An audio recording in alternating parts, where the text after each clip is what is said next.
ఇక తిరుపతిలో వైసీపీ నేత భూమన కరుణాకర్ రెడ్డి మాట్లాడుతున్నారు. ఇప్పుడు లైవ్ చూద్దాం. ఆవులు అల్లాడుతుంటే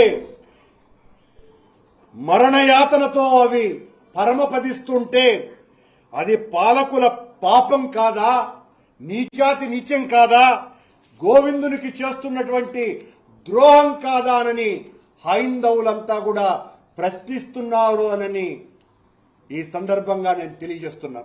హైందవ ధార్మిక రాజధానిలో శ్రీవారి గోశాలలో ఆవు అల్లాడిపోతుంటే ఇది ఏ ధర్మ పరిరక్షణ? ఇది ఏ ధర్మ పరిరక్షణ అని అడుగుతున్నాం మేము. గోధర్మం కాపాడలేని వారు గోవిందుని ధర్మం కాపాడుతారా? పాలకుల్ని ప్రశ్నిస్తున్నా. ఈనాడు మేము జగన్మోహన్ రెడ్డి గారి పాలనలో గోమూత్రంతో గోమయంతో అనేక సుగంధ ద్రవ్యాలను తయారు చేసినాం, అగరబత్తుల్ని తయారు చేసినాం.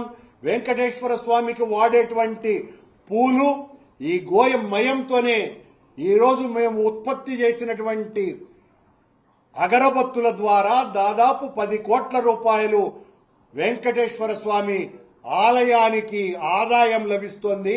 దాన్ని కూడా గోశాల అభివృద్ధికి మేం కేటాయించటం జరిగింది. అది జగన్మోహన్ రెడ్డి గారి ఘనత. గో ద్రవ్యాలతో సబ్బులు, అనేక రకాలైనటువంటి ఉత్పత్తులు, దాదాపు 15 రకాల ఉత్పత్తులను మేం తయారు చేశాం మా పాలనలో. జగన్మోహన్ రెడ్డి గారి ఆదేశాలతో ఇంత అద్భుతమైనటువంటి కార్యక్రమాలు నిర్వహించినాం. ఈ రోజున గో ఆధారిత ఈ పంచగవ్యాల ఉత్పత్తులు ఆంధ్ర రాష్ట్రమంతా కూడా విరాజిల్లుతున్నాయి. ఈ రోజున ప్రతి ఇంటిలోనూ కూడా వెంకటేశ్వర స్వామి ఉత్పత్తి చేసినటువంటి ఈ అగరబత్తులనే వాడుతున్నారంటే దాదాపు ఈ స్థాపించి ఏర్పరిచి 4-5 ఏళ్లు కూడా కాల దాదాపు 50 కోట్ల రూపాయల వ్యాపారం దీని ద్వారా జరుగుతున్నది అన్న విషయాన్ని గుర్తు చేస్తూ వెంకటేశ్వర స్వామి ఆలయ పరిరక్షణకి, హైందవ ధర్మ పరిరక్షణకి, హిందూ ధర్మాన్ని ఎవరైనా పరిరక్షించినారంటే, వేల కార్యక్రమాలు జరిపినారు అంటే అది ఒక్క వైఎస్ రాజశేఖర్ రెడ్డి, ఒక జగన్మోహన్ రెడ్డి గార్ల పాలనలో తప్ప చంద్రబాబు గారి పాలనలో ఏ ఒక్క మంచి పని జరగలేదు.